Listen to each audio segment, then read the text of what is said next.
All right. Thank you so much, everyone, for joining us. Those of us who are here in the Zoom room, everyone who's watching live on Facebook, and if you're watching this after the fact, thank you for watching at any time. We're so happy to have you here with us. So I want to get us started on our panel today, Struggles Bound Up Together, Making Animal Rights Activism Intersectional. I'm Sarah Eifler. My pronouns are she and her, and I am the program director of Jewish Veg, which is a national nonprofit that inspires and assists Jews to adopt plant-based diets as an expression of Jewish values, and we operate in the United States and Canada. We are hosting this panel today in partnership with the Jewish Vegetarian Society located in the United Kingdom, and you'll hear a little bit more about them in a moment. And I'm going to give our panelists an opportunity to introduce themselves, but before we do that, I just want to go over a few brief housekeeping notes. So you'll see at the bottom of your Zoom screen a Q&A box. At any time during the panel, please input your questions there. You'll notice that the chat box has been disabled. We've done that so that the panelists are able to focus on the conversation they're having with themselves. So all questions, please put them in the Q&A box. There will be time for Q&A at the end of the panel. If you're watching on Facebook, please share your thoughts with us. Go ahead and comment. We unfortunately are not able to bring your questions from Facebook to this panel, but we may be able to answer them after the fact. So anything that you want to say on Facebook, please go ahead. We want to hear from you. And just a little bit about our panelists today. Again, they're going to introduce themselves in a moment, but I just want everyone to know how honored and excited we are to have our incredible panelists here with us. You're going to hear a range of different perspectives. People are coming from all different walks of life on this call today. And so I really invite you to just practice some deep listening and listen closely to what our panelists have to say, and really just take in what you're going to hear today. And so with that, I'd love to invite our panelists to introduce themselves. And Alfie, if we could start with you.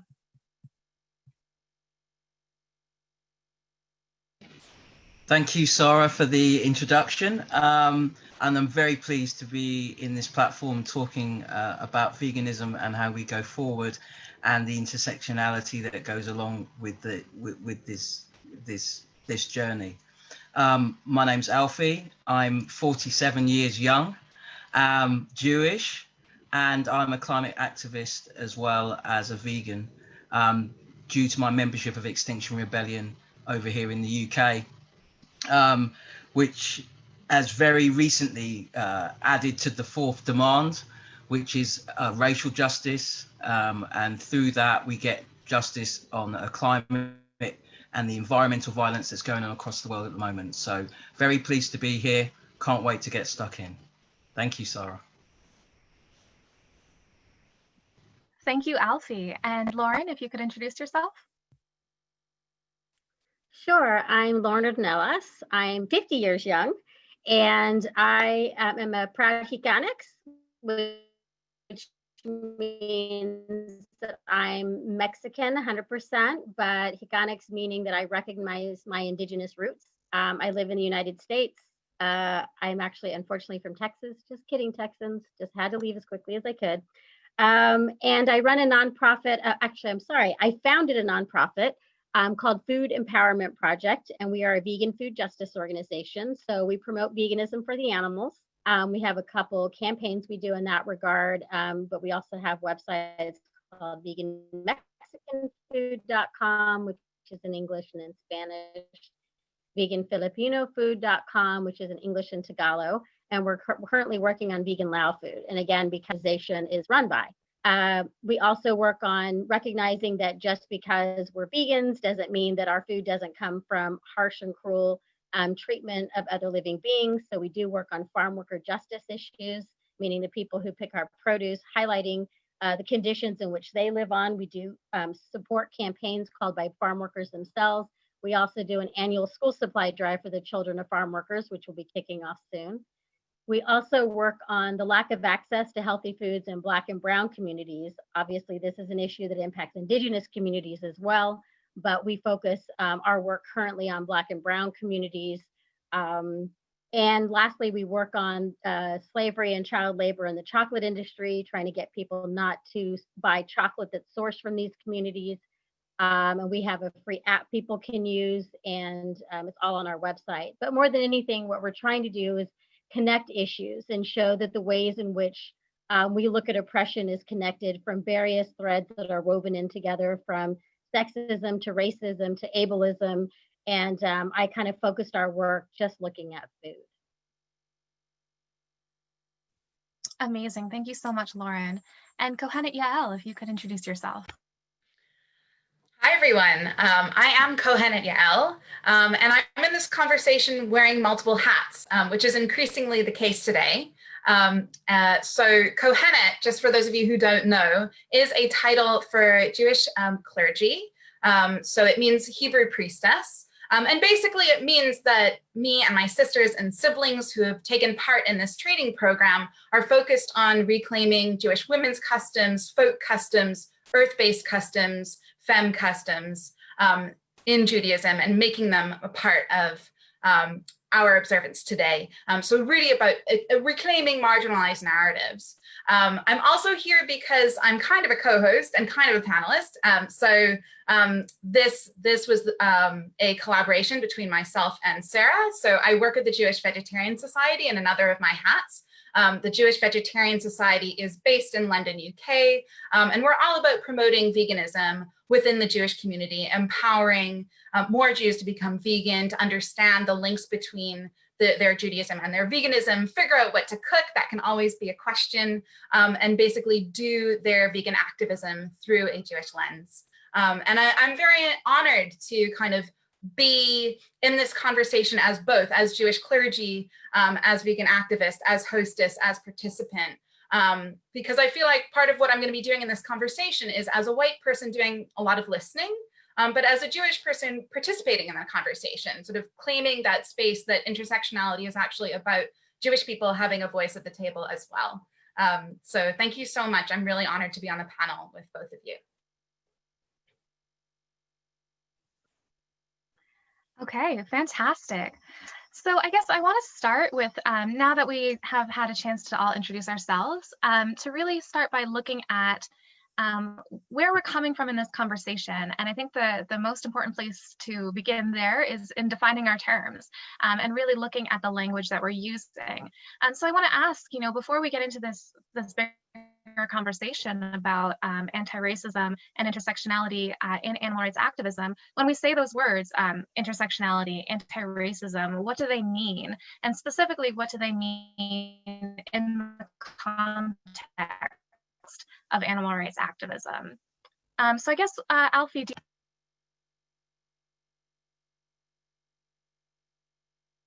Oh, can you hear me? Can you hear me? Oh, great. Sorry, it went a bit dodgy there for a moment. Intersectionality is a huge, huge issue. And for me, it's based purely and simply on oppression. If you don't fit the narrative of white, if you don't fit the narrative of a cis heteronormative person, you're going to be oppressed by somebody else. And then there's levels to that intersectionality. So there's obviously oppression between a man and a woman. But then if you move it on between color, class, ableism, that oppression can just multiply and multiply. And, speaking from my perspective as a non-binary, Black, Jewish person who's a vegan as well, that oppression can be really harsh and really put on you. And ultimately, because I'm really into short ways of talking, I'm not going to diddly-daddle, it stops me from doing the job that I'm supposed to do. And I'm a climate activist, I'm a vegan, I'm Jewish, and if the oppression is apparent, it stops me from bringing to the world what I should be doing, which is spreading the word that I'm Jew and I'm proud and I'm Black, and that we need to correct the world. So for me, intersectionality is at the core of oppression. And if we deal with oppression, we're able to go on to so many other things to correct. The world could be a fantastic place. So that's where I'm at with intersectionality. Fantastic. All right, would anyone else want to jump in and also talk about those terms? Well, I think that for me, the content of what intersectionality stands for is absolutely 100% just like Alfie. But for my work, we tend to not use the word intersectionality for it because in my feeling is that it was coined by a Black woman to really describe issues that Black women were going through. And so I choose to not use the term, but still embody everything that it is, and just recognize that intersectionality also is more like an academic term that I just am not comfortable with, because it makes it seem like it's something that you have to have a degree to understand, whereas people are living it all the time. And it's for most people, it's something that doesn't even need a definition, doesn't need this term, because it's what we live through. But more than not, it's in respect of who it was coined by, who it was coined for, but really everything that Alfie said in terms of the being about against oppression and really trying to see how all these issues connect. I would also add that it's also a matter of working to stop them all and not just taking one of them. So it's not about looking at these issues as being connected and saying, this is the one I'm going to work on. It's a matter of saying all of these are connected, and the only way I'm going to stop this one is to also try and stop this one as well. Amazing. All right. Okay, so with that kind of definition established, I want to talk a little bit about, and I think Alfie, you already kind of addressed this, but I think, the question of why is it so important for us as animal rights activists to be concerned with anti-racism? What does that mean for us as animal rights activists? Why is that essential to our work? It's essential to the work because you can't correct a problem without everybody. And if you have a huge part of your community who's not able to action being a vegan in a Jewish space in the world, that's a problem, because there's nuances that we have in comparison to the majority, if we say it like that, that you're not going to get. And if you don't include everyone, that's not going to happen. I just recently heard Lauren talk about access to fresh food. Now, I know the same problem in America happens in Great Britain. If you go to the Black-dominated schools in London, you're not going to find a fresh fruit place around there at all. You're going to find Kentucky Fried Chicken, chips, all that kind of food that's no good for you. Then there's access to being able to grow food, because that's something else that there's an image of who a grower is, an image of who a vegan is. And if we don't challenge those stereotypes, it means that we won't have the kids going, you know what, let me go to the allotment with my granddad. Let's go and do some carrots. Let's know about what seasonal food is. All of that is the reason why we have to challenge this and make sure that what is considered a minority view is seen as a whole view, because we can only sort these problems out together. And you're stopping, I'm going to say it again, because this is the thing I want to say. This stops Black people generally, let alone Black Jewish vegans, from doing the job that they're supposed to do. And we cannot do it without being together. I can't emphasize that enough. I think that when Alfie says that it stops them from being able to do the work that they want to do, I don't know about you, but it breaks my heart, because that's not how it's supposed to be. And that's not how it is for so many people. And it's just another way of looking at an injustice, and how these barriers of racism and anti-Semitism kind of like all come together. And anybody should look at that and be, this is outrageous, because no one should have. I mean, somebody so eloquent who has lived experiences that can just teach other people. But I will go back, but it's a little, I can't not acknowledge that. But I think it's essential because for vegans to act like it's not part of the discussion ignores those of us who haven't had a choice in our lives. We don't have a choice to say, you know what, we're not going to look at this right now. We are forced to live day to day with the racism we're experiencing, the sexism we're experiencing, and also talk about veganism. So to try and say that that's the privilege, right, that a lot of white vegans have, is they can say, look, I'm going to just focus on the animals, you do that. And we're like, well, we want to focus on the animals too, right? But we can't ignore what we've gone through. We can't ignore seeing what our communities are going through. I would just, I'd just so like to that's add great to, for you to say that it's easy for anybody to go vegan. I'd just like to add to Hey, what you Alfie. just, I'd just like to add to what you're saying, because in organizations which are vegan, because of the way that things are constructed, in the Black community, it's all about connection and community. That's how we organize things. We get to know people, we trust them, then we try to do whatever work we need to do.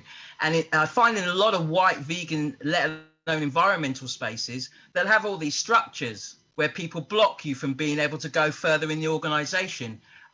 You may come up with an idea to address a certain issue, and then the mechanism stops you from doing anything. And then you find your idea is thrown out and seen as not valuable. And then somebody else will pop up with the idea slightly differently, but from a peer group that they kind of accept. So it's also about not only allowing us to do the job that we're supposed to do, but accepting that you're going to find Black brilliance, Black creativity, Black power, and that is okay. It's something you're not used to, but it adds to what we've got to do in answering the questions that we have about veganism and encouraging more people to come on board with that. Absolutely. I mean, what I was going to say is just that we say that it's easy for people to go vegan because most people, like Alfie was saying, look at everything through a white context, a very white privileged context. And so they're not going to have the same ideas for solutions as we do because, one, they don't have the lived experiences. They also don't have the credibility, the security we do in working in our own communities. And when we're talking about Black brilliance, it's really hard for me not to want to mention AFCO, because I feel like in this movement, we look at so many writers as almost always white men, or, and to some degree, white women. And we don't look at the brilliance of someone like there's a lot of brilliant Black people in this world, but I just have to focus because her newest book is just mind-blowing. But again, how we lose that, right? Because we have in our head what a philosopher is, instead of looking that like a philosopher is going to look different. And we have to be open to listening to that brilliance because it's there. Yeah, and if I can, I just want to ask Kohenet Yael and Alfie, you know, in the Jewish community, how do you see this playing out, and specifically around animal rights and activism and veganism in the Jewish community? And how do you see that, you know, bringing in Jews of color, Black Jews, Jews who are, you know, of different identities? How do you see the Jewish community and, you know, Jewish animal rights activism really incorporating that, or do you see it incorporating that? So I guess I'll start off by saying, Yael, I can't hear you. Oh, I have unmuted myself. Can you hear me now? Excellent. So I guess what I have seen is sort of a desire for the most part to begin having these types of conversations, to begin doing the work internally. Because of white supremacy, a lot of Jewish organizations are dominated by white Jews. Or specifically Ashkenazi Jews. So we call that concept Ashkenormativity, that sort of the dominance of the voice and the privileging of the voice of sort of Jews from Eastern European backgrounds. So for the most part, what I've experienced is people wanting to reach out, but not necessarily knowing how, and kind of a lot of introspection, a lot of people wanting to kind of sort of looking at each other and being like, well, how can we make this better? Where are all the people of color, and why aren't they with us, and why aren't they participating? We don't know what to do. And I think that it's leading to a lot of kind of soul searching and attempts to reach out, like this one.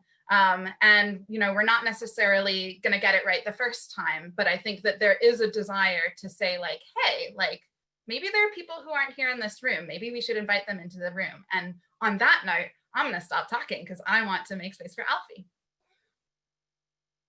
Thanks, Yael. Thanks, Yael. I'm going to take it slightly off track because I'm part of Extinction Rebellion, and I'm part of two groups within that. I mean, in fact, I mean a lot of more groups than that, but Extinction Rebellion Jews I'm part of, and Extinction Rebellion Jews International. Very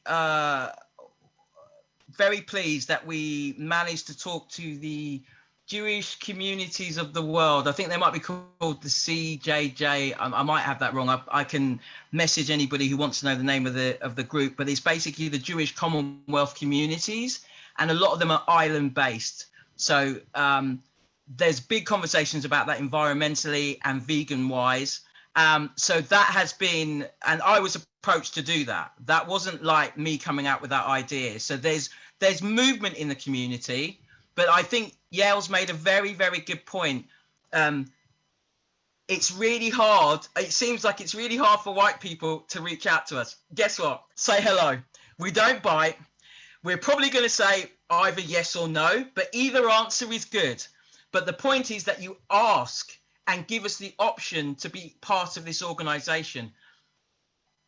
Floyd has brought up a lot of things, people. I can't tell you how many things I'm being asked to do, and I'm very happy about that because those doors were closed. So this is your perfect opportunity to go and talk to that black person that you know is vegan and get them into conversation and find out their ideas, because I'm telling you now, they will add nuance to whatever you do. They will add nuance and value. So just put your hand out. You'll be shocked. We'll probably shake it, smile, and try and have a conversation and move things forward. So I also caveat with that at the moment, there's a lot of overload and I'm having to say no to things at the present time. So be conscious of when you're talking to my black brothers and sisters to join your organization and to do something that, you know, they may be at top capacity right now and having a lot of organizations trying to reach out to them. Also, I would also say, try and diversify who you try to talk to. Go through religious organizations, you know, go through, let's be honest, black people are really into our music scene, radio shows, that sort of thing. You know, try and diversify. It's not always an email. It's not always like a, you know, you're going to be rubbing shoulders. You might have to go outside of your community to make those kind of connections. And it's scary, but it's fun. Have a go. Thank you so much. We did get a question just asking about the author that you mentioned, Lauren. So I just want to share with everyone, that's AFKO. Her name is spelled A-P-H, next name K-O. And we will put that in our follow-up email as well so that you can all have access to her incredible writing. So I want to just take a moment and actually shift the conversation a little bit. So we've been talking about the value that anti-racism brings to animal rights activism. I actually want to talk a little bit about how animal rights activism can be used in anti-racist work, which is to say, is there a role that animal rights activism and veganism can play in helping us to reclaim cultural traditions? And have you experienced that personally or from your cultural background?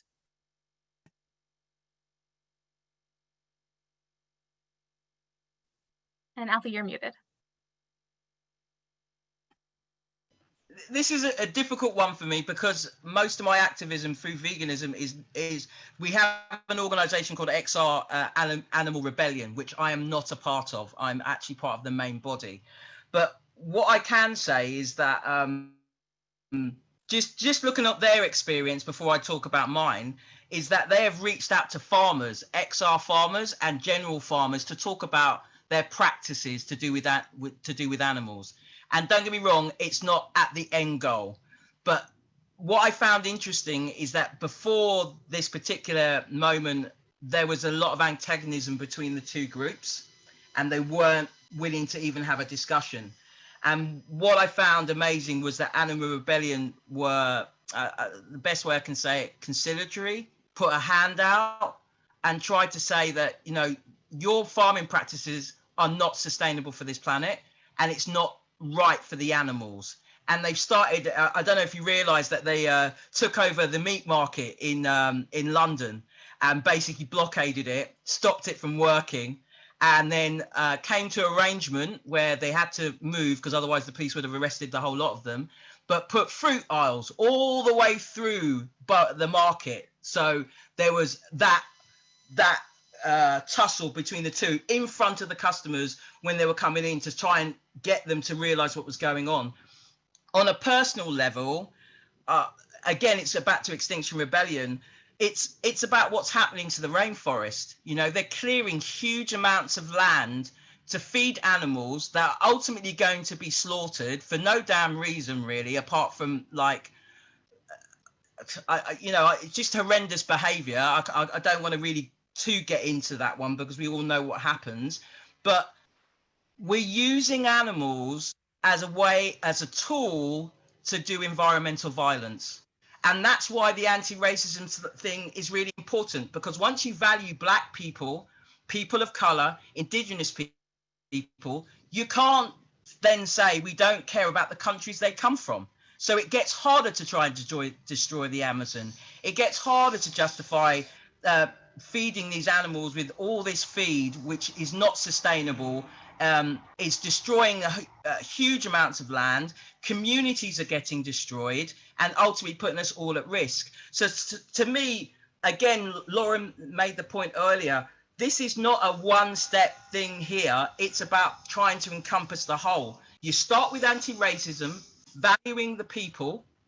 You have to value the countries they come from. You have to value the communities they come from, their culture, their history. It's a knock-on effect. I can't put it any clearer than that, really. No, I can't.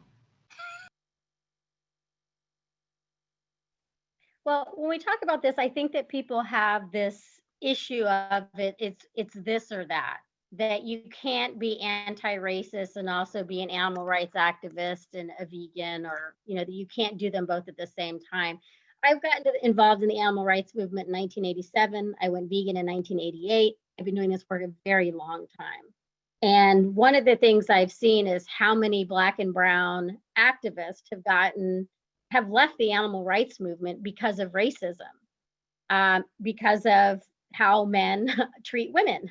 So there's a lot of reasons. So I think that if we want to make sure that our work to help the right and the justice for non-human animals, that we need to keep everybody we possibly can, because we're up against a lot. We're up against billions and billions of dollars, much less millions of people. So why not keep all of us there and in tune? I mean, that's like, if you want to look at it just from the animal perspective, the non-human animal perspective. I mean, I say, because it's just justice, and you just got to do what you can to fight all injustice. And I feel as if, vegans and animal rights activists are in a great place to be an anti-racist, because we call this stuff out all the time, right? And we act on the stuff that we do, right? We're like, oh my gosh, there's a horse carriage, I'm going to go and say something. That is in who we are. So if we see something online where somebody's being racist or saying something racist, we should have that same instinct. It doesn't mean we stop our fight for the animals, right? I mean, like with Food Empowerment Project, people had this impression that I was saying, stop doing work for non-human animals. Absolutely not what I'm saying. I'm saying there are simple things we can all do in our work as activists to acknowledge that we don't live in a privileged vacuum. So by all means, still encourage people to go vegan, but say things like, we know if you have access to healthy foods, because we know not everybody has access to healthy foods. If you're going to buy chocolate, please make sure it's not cruelty-free if it includes slavery and child labor.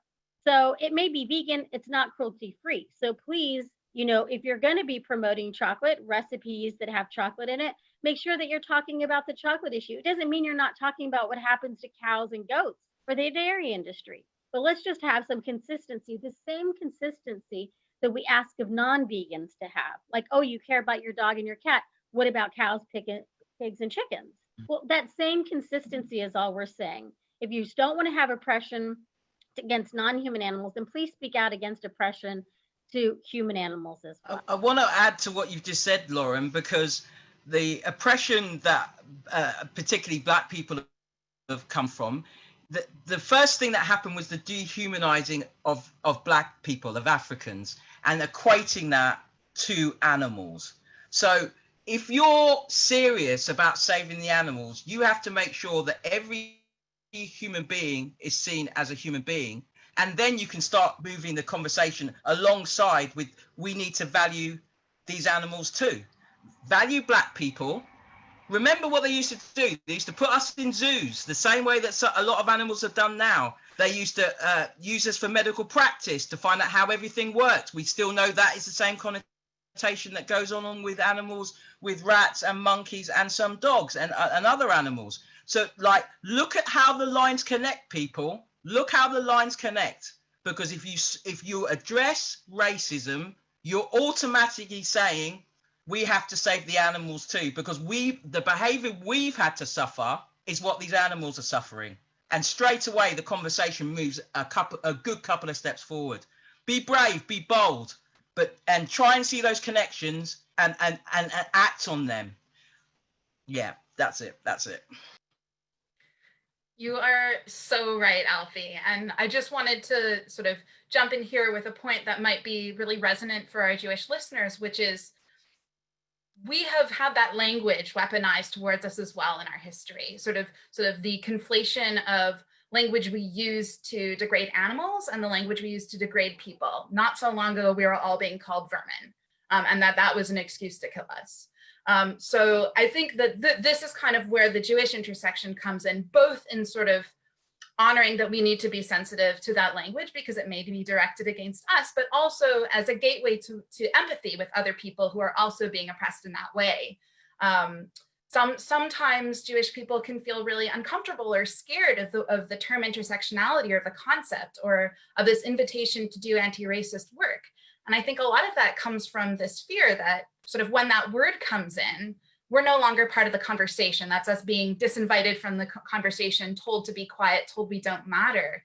And actually, no, like it's the opposite. It's an invitation for everyone to be at the table with all of our identities, including our Jewish identities, and what that brings. And we have so much richness in our culture that sort of calls us to do this justice work. Justice you shall pursue, right? Like this is a call. And so I just want to say to all those people who feel a little bit scared or unnerved by these concepts, like A, that means change is happening, and B, like know that actually you're being invited to participate. You're being invited to be here and be part of the struggle. Yeah, thank you, Yael, for that observation, which I fully second. And I actually wanted to ask you if you could elaborate a little bit too on how in Jewish culture, how our food system and how our relationship with food has kind of been manipulated by these same forces that we're seeing manipulating the global food system for people of color, for Indigenous people, and kind of how that plays out in Judaism and in Jewish culture as well. Sure. So I think in some ways you can tell a really neat story of our journey away from veganism as a people. In Tanakh, in the Hebrew Bible, in the Garden of Eden, the first human beings, Adam and Chava, Adam and Eve, are told by God, you know, here's what you have to eat, like the fruit of the seed-bearing trees and the grasses and nothing else. Like that's what you have to eat. And commentators like Rashi, who's sort of a very famous medieval commentator, will go out and say, well, actually, this means only plants. Like this was a plant-based diet. And sort of we move away sort of in the time of Noah and the flood to this kind of concession that we get to eat meat, but only if we kind of follow particular principles. These are called the Noahide laws. And I had the pleasure of speaking to a lot of vegan clergy recently who basically think like that is a concession to human weakness, to the fact that the world's just been destroyed. There probably isn't a lot of plant life available. And so we have to look at how we eat differently. So destruction, natural disasters, necessitating the change of how we eat. And then when we become kind of an agricultural land-based people with the temple, we were for a while a culture of animal sacrifice, like kind of killing animals as prayer. And that is a very different thing than kind of killing animals the way we do in an industrial way today. Because there's a sense that actually you're offering up the animal for a higher purpose. Unless you're really wealthy, it probably isn't a big part of your diet. Meat is a special thing. So it's minimal, it's controlled, it's for sacred purposes. And then we lose the temple, which means like for those of us who don't want to see animal sacrifices again, like that's actually kind of great, but you know, a lot of suffering and death in the process. Many Jews do not want to go back to animal sacrifice. And we become a diasporic people. And I think that basically means that our food becomes the food of wherever we've lived. And when a lot of people think of Jewish food, they think of things like chicken soup with matzo balls and brisket, which are Ashkenazi foods. So bringing us back to this concept of Ashkenormativity. And I had this revelation when I was visiting my cousin who is married to someone who lives in Germany. We were with her family. They're not Jewish, and they kind of brought to the table these like huge dumplings that were made with like old breadcrumbs. And I look at them and I'm like, oh, that's a knedel. It's foods that Jewish people saw and then kind of made their own, which is true of lots of Jews around the world, right? Like Jews in India will eat food that looks like Indian food, but has been made Jewish in some way. When you look at food from the Sephardic community, sort of people from Spain and North Africa, it'll look like that food, but then it's made kosher, it's made Jewish. So I don't see why now, in this current climate, we can have a Jewish cuisine that is vegan. And if you want, plug for the JVS website, lots of yummy recipes, sort of looking at vegan cuisine and figuring out how do we actually adapt this for our festival celebrations, because our festival celebrations are, because they're agricultural festivals, they're tied up with what we eat. And so how do we actually make those things vegan? And there's been so many great ideas about that. So invitation into that exploration. Thank you, Kohenet Yael. And since you plugged JVS, I just have to also plug Jewish Veg, which also has plenty of Jewish vegan recipes. Okay, so I want to, we've talked about kind of what these terms are, what this work is. We've talked about why it's important. I really want us to get into, before we start taking questions from our attendees, the how. How do we go about doing this work? And kind of the big question here is, you know, in order to just figure out what the steps are, we have to look at what our goal is. So I want to ask our panelists, what would it look like to you to have animal rights activism be a truly anti-racist movement? Black people, indigenous people leading the march. I'm just going to be frank. These are the people who are most affected by what's going on, and one of the other conversations that's happening right now, but it's kind of weird because our Jewish values hit this every time, but there's a big call for indigenous values to be considered to trump Western values. And so for me, I've lost my train of thought. Why did I lose my train of thought? Repeat the question, because I've just lost my train of thought. I did have a thing. Basically, what would a truly anti-racist movement look like? Yeah, obviously Black and Indigenous led, and with women at the top of the order, because whenever you're looking at bad practices of working, where environmental violence happens, they're often using women, children as cheap labor to destroy the environment, to get things that we don't need,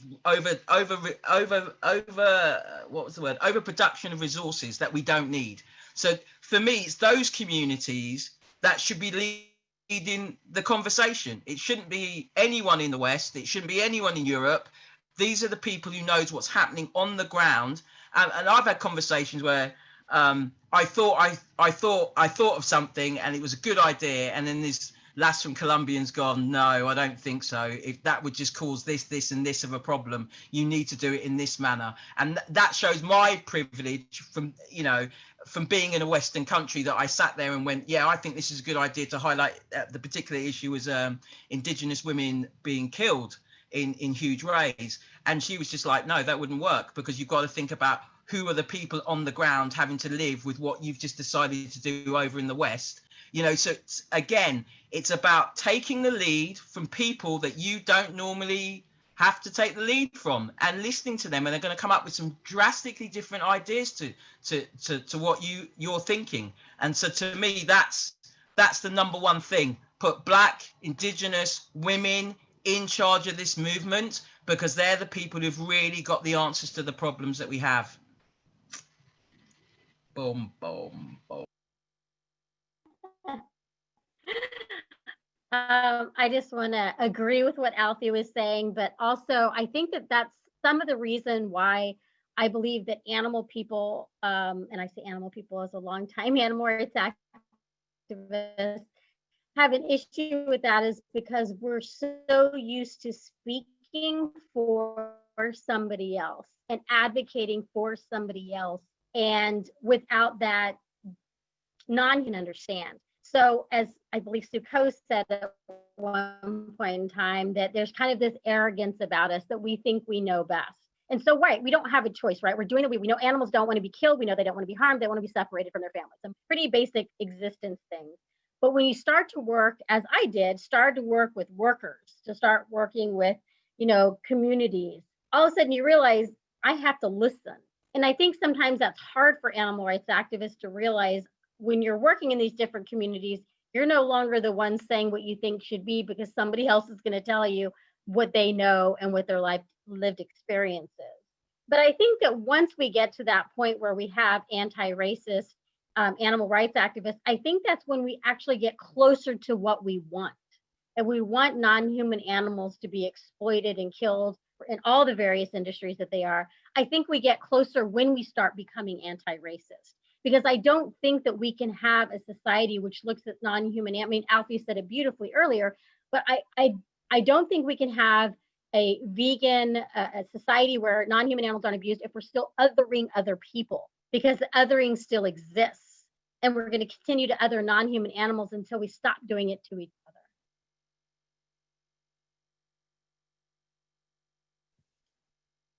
I just have to say amen to both of you, and kind of in some ways I feel like we're embodying first steps in this conversation, which is kind of this this interplay between listening and sharing deeply about our experiences, and making that part of the cultural norm in animal rights movements, of just knowing that our stories are not the whole story, but neither are we removed from the conversation.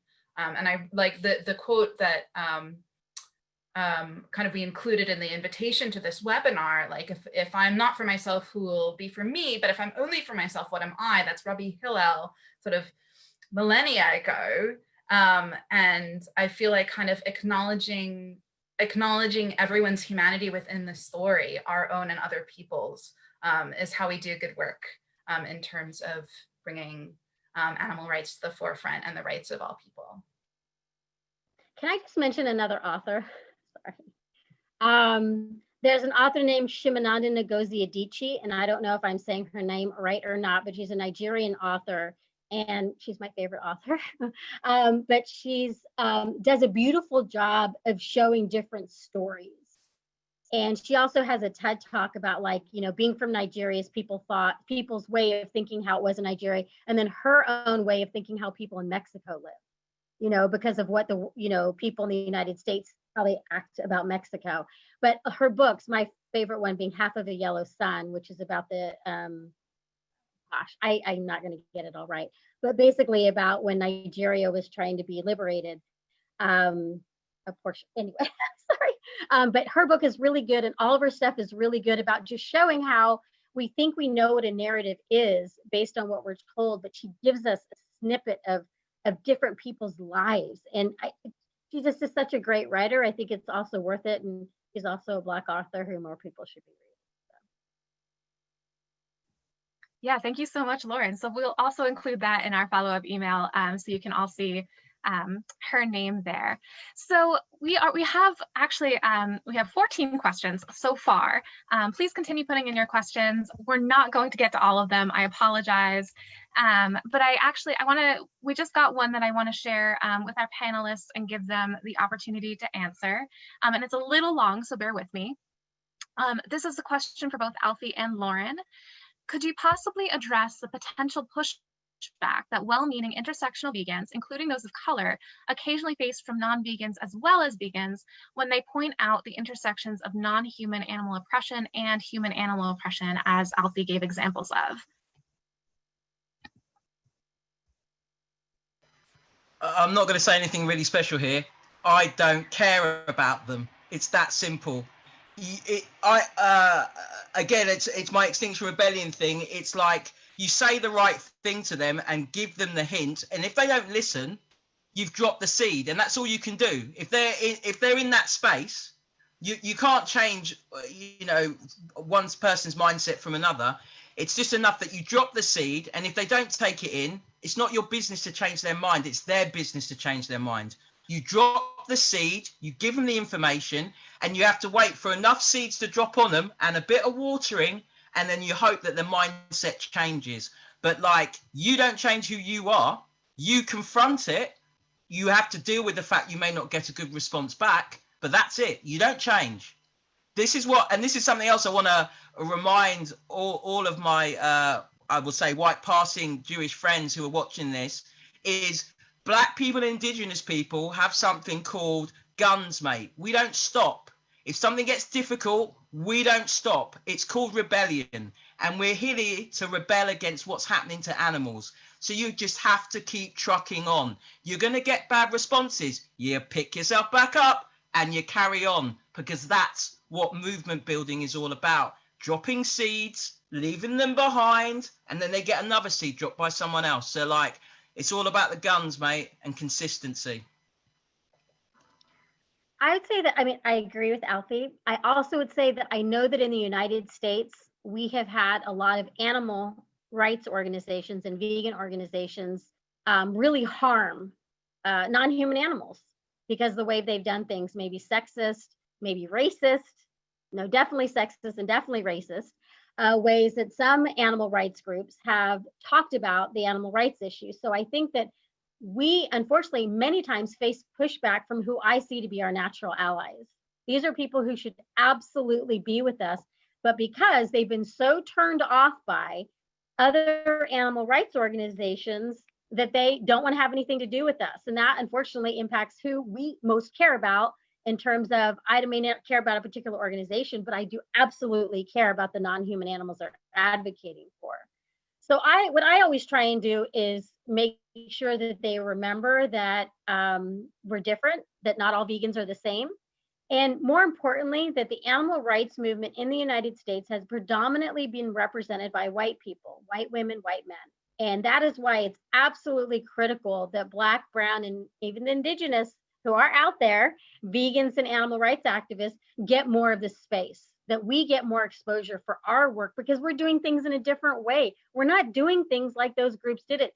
So give us the opportunity to talk to you about it in a way that we would talk to you about it. Those white groups may not want to give us the platform, but somebody has to. And so if you're somebody who gets this intersection of these issues, start more talking about Black and brown run, and then that's not to say that Black and brown vegan animal rights activists get this in the United States either, right?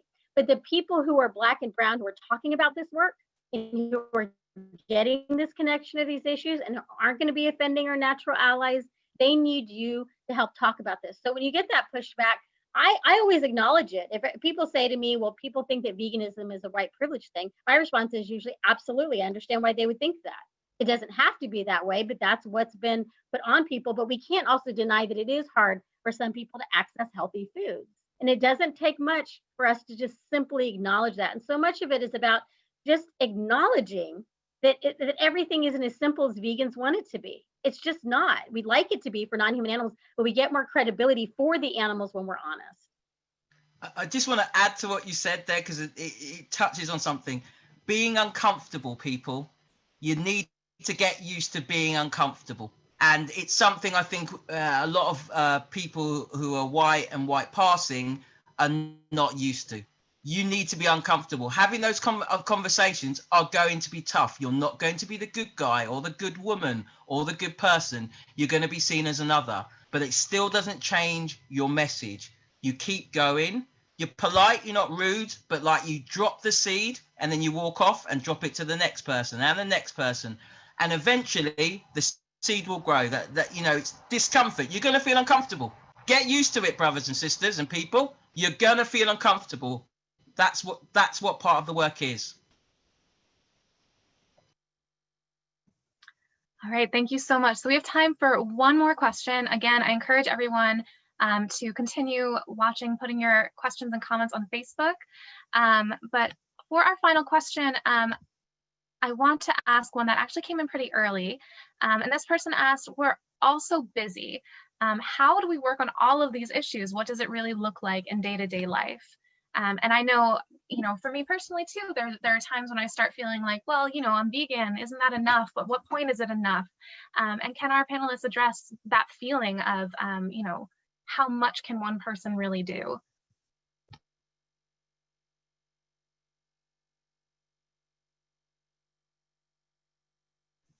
Anyone who wants to jump in first?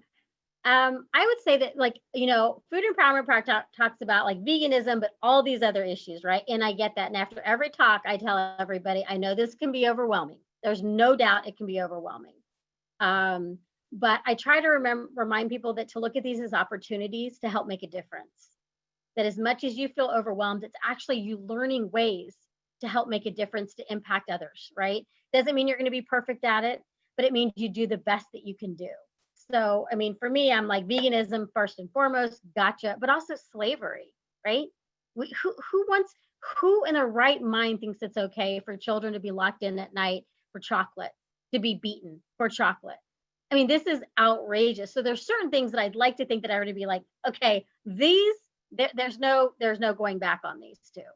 But I think that more than anything is to look at each of these things as an opportunity to help the world locally and globally. And I think that the more that we do that, the less it's going to feel overwhelming, because it's more like, oh gosh, I just learned about bananas and how bananas are rife with colonization and sexism and all this horrible stuff. And instead of being like, oh God, now what I'm going to do? I mean, my organization tries to help you create tools so you don't feel that way. You think, okay, gosh, you know what? Now when I go and buy stuff, I can do better. I can be better. And so that's how I try to flip it. And I'm not saying it's not overwhelming. Trust me, no one wants to be around me. No one wants to be around me in a grocery store. I mean, for real, I don't want to be around myself in a grocery store. It's horrible. Do I buy local and organic, or, I'm local and conventional, or organic and it's not local? I mean, these things, they're very hard to figure out, and you do the best that you can. And not to plug Food Empowerment Project, but we do have a list of 15 things that we recommend people can do. We also have suggestions for wines that are vegan and treat workers well, bananas and coffee, and obviously chocolate. So I mean, we just do the best that we can do, and just look at these as opportunities for making the world a better and more. Everything that Lauren said. I suppose the shopping bit and that is a bit easier, because as you get more information, you can make right choices. But when it comes to challenging people, I want to say, number one, look after yourself, because if you don't look after yourself and keep your energy levels up, you don't get to fight another day and you're out for 6 months or whatever. So, make sure the ground, and this sounds really hippie, and I'm not a hippie, trust, make sure your ground is fertile. Those group of friends you've got who more or less have the same attitudes as you've grown up with, that's your fertile ground. So you go out, you do your bit, you make sure you do the shopping, you're reading, you're challenging people about their behavior to be about being anti-racist. You're bothering to find out about what's happening in the production line of this, that, and the other. But then you stop, you go back to your fertile ground, because that's what I do. I can't go at 100 miles an hour. I'm a gobby one with loads of energy, but every now and again I shut down. I go back to my mates. I moan about these vegans were doing this and Extinction Rebellion weren't doing that, and that bloke didn't listen to me, and then I get all cozy, get my favorite food, have the bath bomb that you always liked, and then you come back to fight another day. I can't emphasize this enough. I can't tell you how many activists, whether that's Extinction Rebellion, HS2, who've got burned out and just left the organization. So I've had first-time view of that. And so what it is about moderating your behavior to look after yourself, but knowing that you're making the right steps every day. As long as you're making steps every day, and that's multiplied by 100 people, 1,000 people, that's how it works. Don't start thinking about the big wide world, mate, because your head will explode.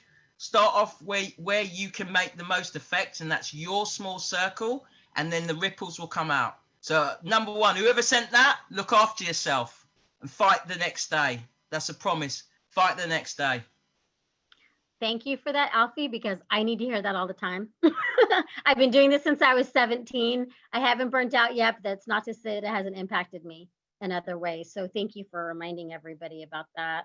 I also want to say that I don't want to make it seem as if people can shop their way out of this oppression, that we have to use our collective voices to speak out against corporations and speak to our policymakers about these issues as well. So. And I guess what I would offer is some medicine from Jewish tradition. I feel like both these quotes have been brought into social justice conversations to the degree that they've become cliche, but I think things become cliche because they're true. So the first is Ruth Messenger. You cannot retreat to the convenience of being overwhelmed. And I love that, the convenience of being overwhelmed. Like, just because there's a lot going on doesn't mean you get to sit this out.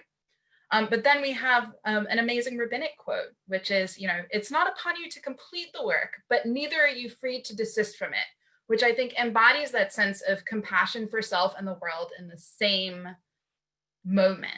Like, there's a lot to do. Nobody is expecting us to bring the Messianic age right now, however you understand that, the redeemed world where everyone's equal and everyone is like, everything is just. I mean, that would be amazing if anyone knows how to do that, like, super, please, like, do it right now.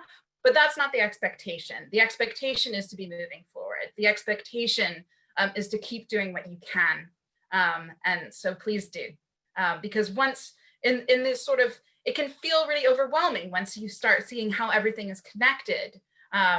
But ultimately, I think it makes activism much richer if we are able to see just how bound up these issues are. So that doesn't mean not working on a single issue that is important to us, but understanding where it touches other issues means that we're going to do a much better job. Thank you all so much. I'm so sad to say that we are at the end of our panel. Hopefully this is going to be the first of many, many future conversations. We would love to hear your feedback, whether that's on Facebook. If you want to reach out to us, we will be sending a follow-up email to everyone who registered for this panel. So we'll include all of the books that Lauren recommended, as well as each of our panelists' websites. Please keep an eye out for that. Thank you so much for being here with us today. We so appreciate your time, and to our panelists, thank you so much on behalf of Jewish Veg and the Jewish Vegetarian Society. We're so honored to have you here with us today. Thank you everyone for joining us. Thank you so much. Yeah, thank you everyone. It's been a pleasure. And really thank you, Alfie and Lauren.